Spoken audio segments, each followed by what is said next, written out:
Gandhi nasceu no dia 2 de outubro de 1869 em uma cidade litorânea, no oriente da Índia, chamada Porbandar.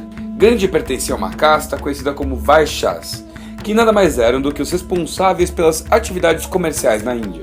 Então, para entender quem é o Gandhi, temos que entender primeiro a organização das castas. Parece meio estranho falar dessa forma, mas a cultura hindu durante muito tempo teve divisões rígidas, hereditárias e em dogmas, estas chamadas castas.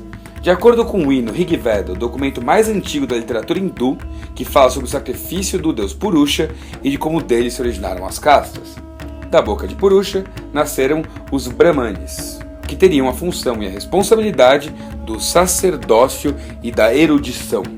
Dos braços de Purusha nasceram os Kshatriyas, a famosa classe destinada a guerreiros e líderes políticos. Das pernas se originaram os Vaishyas. Como a gente já falou, eles eram tanto comerciantes quanto camponeses e artesãos. E dos pés do deus nasceram os Sudras, ou Shudras, que são os escravos. E em último lugar, existem os intocáveis, os Dalit, estes que haviam se originado da poeira que estava abaixo do pé de Purusha, e que são basicamente destinados a uma vida de mendicância e indigência. E até em algumas regiões da Índia, eles são proibidos de ter contato com pessoas de outras castas. Bom, muito bem, vamos voltar para o Gandhi. Mesmo ele não vindo de uma das castas mais privilegiadas, Gandhi nasceu em uma família rica. Em maio de 1883, a sua família, como de costume, realizou um casamento com Kasturba Gandhi, até que por volta de 1886 foi decidido que Mohandas deveria deixar seu país natal para concluir sua formação na Inglaterra, aos 17 anos de idade, e foi para Londres estudar Direito na University College of London. Mas, me diz aí, por que Gandhi foi para Londres? Para responder essa pergunta, nós temos que voltar um pouquinho no tempo e explicar como é que a Índia acabou virando uma colônia do poderoso Império Britânico. E depois a gente volta para a vida do Gandhi. Muito bem. No dia 31 de dezembro de 1600, a rainha Isabel I da Inglaterra deu uma carta real à Companhia Britânica das Índias Orientais, que concedia o monopólio do comércio com o Oriente. A única treta é que, até aquele momento, quem dominava essa rota eram os portugueses, só porque os portugueses conseguiram ultrapassar o tal Cabo da Boa Esperança, vulgarmente conhecido como Cabo das Tormentas, e estabeleceram uma rota segura para o exótico Oriente. Então, os ingleses foram lá e tomaram ela na marra. Em 1615, o rei Jaime I, através de intermediários, conseguiu a permissão dos mongóis para, em troca de produtos europeus, principalmente armas, erguer postos comerciais na Índia para a Companhia Britânica das Índias Orientais. Então foi assim que ele deu o primeiro passo na direção da dominação total daquele território. Em pouco tempo, a Companhia Britânica das Índias Orientais já tinha postos comerciais nas principais cidades indianas na época. Logo em 1670, o rei Carlos II deu à Companhia Britânica das Índias Orientais o direito de adquirir território, de criar um exército, cunhar uma moeda própria e montar até mesmo uma máquina administrativa para a região. Em menos de um século, a Inglaterra tinha fundado um país, um estado dentro da Índia. E a partir desse ponto foi aquele negócio: guerra, dominação e exploração. Um exemplo muito bom disso é a Revolta dos Cipaios, que inclusive foi a revolta que fez com que a Inglaterra tivesse que mudar de estratégia e assumir um controle direto da Índia. Por isso, da mesma maneira que os ricos brasileiros mandavam seus filhos para estudar direito em Coimbra, os ricos indianos mandavam seus filhos para estudar direito em Londres. Nosso querido Gandhi cursou sem grandes precalços a faculdade de Direito. Entretanto, aconteceram duas coisas no tempo em que ficou na Inglaterra que foram fundamentais para sua formação como indivíduo. A primeira delas é que Gandhi, inspirado pelos ideais vegetarianos de Henry Stephen Salt, organizou um clube de vegetarianos em Londres e neste clube ele acabou entrando em contato com um tipo de pensamento que se chama teosofia.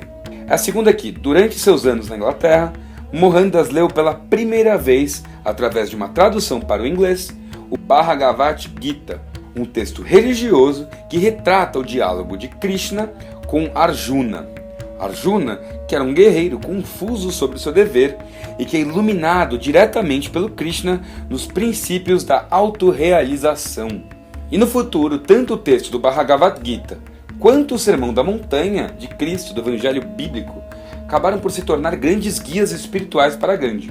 Em 1891, Gandhi termina suas obrigações e volta para a sua cidade natal, Porbandar. Assim que ele chegou, ficou sabendo da morte de sua mãe, e logo em seguida que precisaria começar a trabalhar, visto que já estava formado e havia uma família para cuidar. Após algum tempo patinando com dificuldade em deslanchar sua carreira na Índia, Gandhi recebe uma grande oportunidade. Ele recebe um convite para ir à África do Sul realizar aconselhamento jurídico para uma firma hindu chamada Dada Abdullah. E essa viagem para a África não só mudaria a vida de Gandhi, como seria decisiva para a história do mundo. Isto porque, ao chegar na África do Sul, ele se deparou com uma situação muito complicada. Havia um seríssimo problema de discriminação racial contra indianos naquele lugar. Aliás, não só contra os indianos, mas também contra os negros e contra os muçulmanos, ou seja, gente, contra qualquer um que não era branco e europeu. Sua primeira parada foi na colônia de Natal, que era governada por britânicos. Logo em seguida, foi resolver o tal do processo judicial em Pretória. Pretória ficava na república vizinha de Transvaal e era governada por descendentes de holandeses. Lá, o preconceito ainda era mais acentuado, e Gandhi percebeu que, mesmo sendo um advogado formado por uma respeitadíssima faculdade inglesa, era completamente desprezado pelos brancos daquela região, apenas por ser indiano. A noção de que havia esse tipo de preconceito e do quanto ela afetava a vida das pessoas foi importante para o desenvolvimento da consciência pessoal de Gandhi. O processo para o qual ele havia sido chamado, em Pretória, era muito complicado, mas ele conseguiu vencer apelando para a consciência dos adversários, fazendo um meio de campo e um acordo foi firmado, por fora do processo, resolvendo o problema e todo mundo ficando muito impressionado com a capacidade que ele teve de moderar o caso. Então chegou a hora de Gandhi voltar para a Índia. Passando por Natal, rolou uma grande festa de despedida para ele. Mas, pouco depois de sua festa, ele leu uma notícia que o deixou absolutamente chocado. Estavam discutindo uma lei com o propósito de revogar o direito dos eleitores indianos de participar das eleições. Gandhi percebeu que os governantes tinham medo de que eles enriquecessem e se tornassem mais poderosos do que os colonos. Em razão desta lei, Gandhi resolveu que era hora de lutar. Os indianos não podiam ficar calados diante dessa lei. Seus amigos então lhe pediram para que ele conduzisse a luta pelos direitos dos indianos na África do Sul. Ele aceitou fazer isso e redigiu uma petição e começou a reunir assinaturas em diversos lugares para evitar que a lei fosse aprovada. Em 2 semanas, chegou a reunir mais de 10.000 assinaturas e em 1894 fundou o Congresso Indiano em Natal. O Congresso realizava então reuniões em todo o país em busca de garantir o direito dos indianos. Após decidir que ficaria na África do Sul para lutar, Gandhi foi até a Índia buscar sua família. E, enquanto ele esteve fora, parte da imprensa começou a pintá-lo como alguém que queria sabotar os direitos dos brancos e não de alguém que queria defender os direitos dos hindus. Com isso, os líderes sul-africanos tentaram impedir o retorno de Gandhi ao país. Inclusive, ele teve que ficar em quarentena antes de poder desembarcar novamente na África do Sul. E finalmente, quando conseguiu desembarcar, foi espancado brutalmente. E vou te falar, gente, ele só não morreu porque a esposa do chefe da polícia foi defender ele. Pouco depois da agressão, decidiu que não processaria ninguém e que nem tomaria qualquer atitude contra aqueles que o agrediram. Ele argumentava que os próprios agressores eventualmente se arrependeriam quando chegassem à verdade. E então, depois disso, entre 1899 e 1902, ocorreu a Segunda Guerra dos Boeres. Gandhi incentivou os britânicos de Natal a recrutar também os indianos para seus exércitos, como uma forma de legitimar as reivindicações por cidadania plena. Em setembro de 1906, o governo de Transvaal, por intermédio do general James Mutz, criou uma lei que pretendia registrar toda a população hindu, no intuito de restringir suas viagens pelo país. Para Gandhi, era como se eles fossem obrigados a usar uma coleira, e chamou essa lei de o Ato Negro.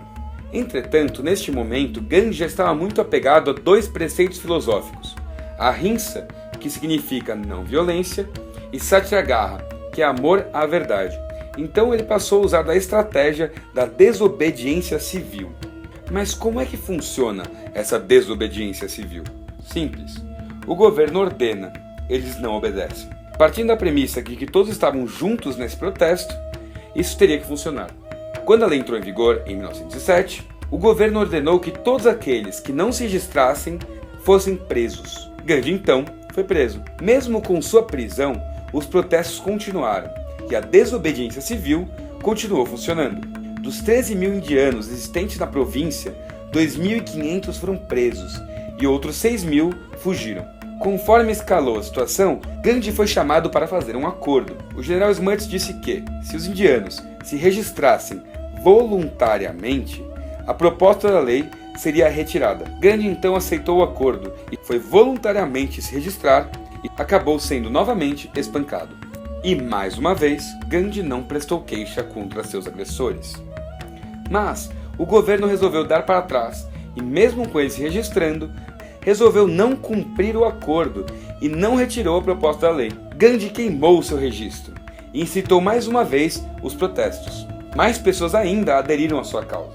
Em 1913, ele liderou uma marcha que contou com a presença de 2.000 pessoas. Nesta marcha, Gandhi foi preso. Novamente, e saiu novamente diversas vezes durante os protestos, que foram aumentando e aumentando até que milhares de indianos fossem presos. Os ideais de Gandhi se propagaram cada vez mais, e ele foi ganhando apoio até da imprensa e de várias pessoas brancas dentro do país. Enquanto isso, o governo local começou a se enfraquecer.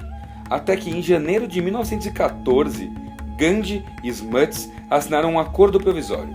E, finalmente, em julho de 1914, o parlamento aprovou a abolição do ato negro. E com isso, muita coisa já se resolveu. Todos os matrimônios, independentemente da religião que a pessoa tivesse, foram validados. Os impostos em atraso foram cancelados. Com isso, Gandhi mudou a forma de vida dos indianos na África do Sul. Após a abolição do ato negro, Gandhi voltou à sua terra natal. Suas ações na África do Sul já haviam caído na boca do povo, e todo mundo já tinha ouvido falar de quem ele era. Ouviam histórias sobre como ele enfrentou o Império Britânico e uniu tantas pessoas à sua causa. Inclusive, muitos indianos passaram a esperar dele grandes feitos na Índia, assim como havia rolado na África. Gandhi passou então a se engajar na política da Índia, conquistando cada vez mais seguidores e fiéis. Ele acabou ocupando o papel de guia do povo na Índia logo em 1915. Mas, por ter passado muito tempo fora, Gandhi não estava ligado em algumas coisas que vinham acontecendo em sua terra natal. Pois na Índia também havia discriminação. Só que lá, ao invés de ser uma discriminação por meio da nacionalidade, ela era uma discriminação feita pelo meio do sistema de castas. Por exemplo, lembram da casta dos Dalits? Muito bem, Gandhi achava que ter indivíduos considerados intocáveis era um verdadeiro absurdo. Então se opôs ao sistema das castas sem deixar de ser hindu. Então Gandhi passou a acolher todos que o seguiam, algo que a princípio deixou indianos muito incomodados. Mas ele dizia que não poderia agir diferente, visto que o descaso e o preconceito lhe pareciam muito com aquilo que ele havia combatido por anos na África do Sul. Chegou então à conclusão que deveria ser a mudança que gostaria de ver no mundo. Em 1917, aderiu à causa daqueles que trabalhavam com tecelagem, pois os britânicos estavam tributando absurdos em produtos têxteis, aumentando os impostos dos indianos e o lucro dos ingleses. Algo que acabou por criar uma enorme desvantagem econômica e grande miséria. Entretanto, seu discurso foi, mais uma vez, incentivando a desobediência civil e a não violência. Ele sugeriu que enfrentassem a injustiça realizando um boicote. Então, para sua proposta funcionar, todos deveriam abrir mão voluntariamente de cargos, títulos e riquezas concedidas pelo Império Inglês. Também sugeriu que os senhores feudais abrissem mão de suas joias ocidentais para dar o exemplo. Por incrível que pareça, tanto o povo em geral quanto os senhores feudais apoiaram suas ideias e o ovacionaram. E na contrapartida dessas propostas veio o Ato Howlett. Ato Howlett foi uma lei aprovada pelos britânicos que permitia que o governo apreendesse qualquer pessoa sem mandato e os levasse para a cadeia. Ou seja, prender pessoas sem direito a julgamento. Gandhi lançou então uma campanha contra este ato e em seguida conheceu Nehru, um importante ativista da autogovernança da Índia, e eles se juntaram e começaram a militar juntos. Ao ser questionado sobre quais atitudes tomar, Gandhi continuava insistindo na não violência, e então propôs, junto com Nehru, uma greve geral. Escreveu uma carta aos britânicos informando que no dia 6 de abril de 1919 seria um dia em que todas as fábricas, todos os comércios estariam fechados. Seria um dia inteiramente dedicado a orações e ao jejum. Os britânicos não levaram a sério o aviso da greve, mas eles esqueceram que eles estavam lidando com Gandhi e que, de fato, ele conseguiu fazer a Índia inteira parar. O processo então começou a escalar. Em pouco tempo, todos os indianos foram às ruas, sem armas, para protestar, e o governo britânico tomou uma infeliz decisão. No dia 13 de abril de 1919, ocorreu um evento violentíssimo. Soldados armados atacaram de forma inconsequente os membros do protesto, que estavam unidos em uma chave pacifista de comportamento. Estima-se que nesse dia foram entre 400 e 1.000 mortos, além de mais de 1.200 feridos.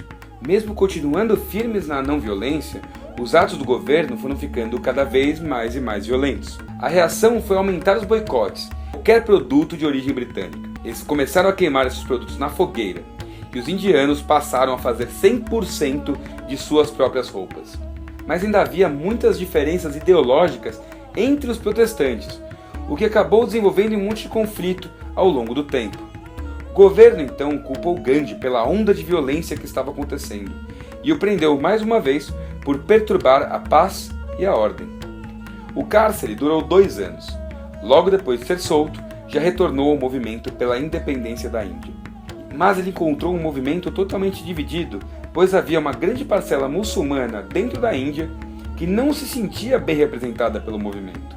Para combater isso, Gandhi passou a se relacionar muito profundamente com Muhammad Ali Jinnah, que era um muçulmano que estava engajado com esse movimento.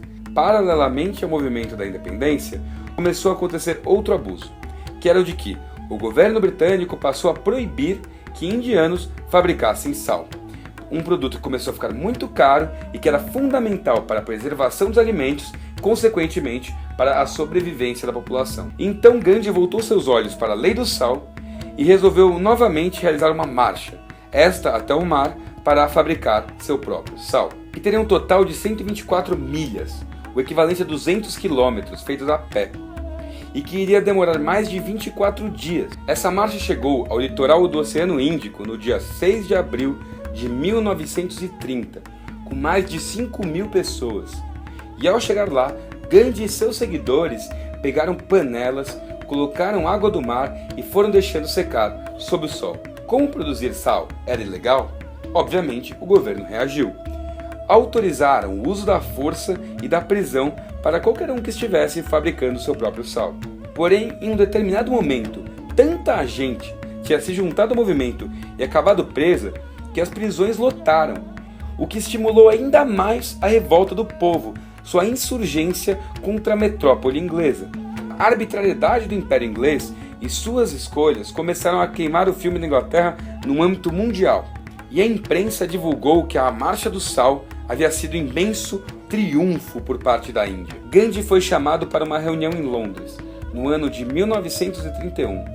Nesta reunião, ele e os líderes ingleses firmaram um acordo em que os prisioneiros seriam liberados e que a fabricação de sal seria permitida na costa. Muito bom. Após essa vitória, o governo resolveu então fazer outra medida desagradável aos locais. O vice-rei britânico propôs uma lei em que a pessoa da casta dos intocáveis teria eleições separadas. Gandhi se opôs fortemente a isso e o prenderam novamente. A estratégia nesse caso era muito simples: dividir tanto os indianos internamente quanto queimar o filme do Gandhi. Mas acabou não dando certo, só por um fator muito curioso. E Gandhi, em 1932, enquanto estava preso por se opor a essas eleições separadas, realizou o seu primeiro protesto em jejum total. Ou seja, ele não comeria, ele não beberia nada, enquanto isso não acabasse com a palhaçada das eleições.